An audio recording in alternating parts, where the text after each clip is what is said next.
আমি কিন্তু মাত্র ৩,০০০ টাকার চাকরি করতাম, বা আমার বাবার একটা বাইক ছিল, বাইকটা হচ্ছে 18 বাইক, ডায়াং ডায়াং। এত ঝাংড়ি বাইক আমি জন্মেও দেখি নাই।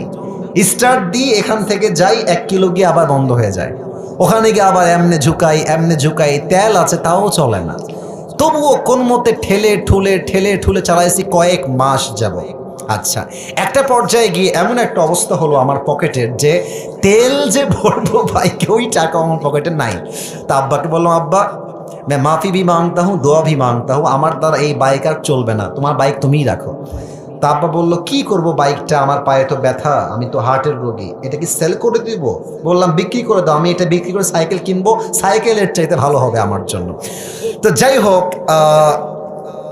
বাইকটা বিক্রি করব ভাব, মানে এটা এইভাবে কখনো আমি আগে কোনো মাহফিলে বলি নাই, এতটা ব্যাখ্যা দিয়ে বলি নাই, আজকে বলছি বাইকটা বিক্রি করে দিব অভাবের জন্য।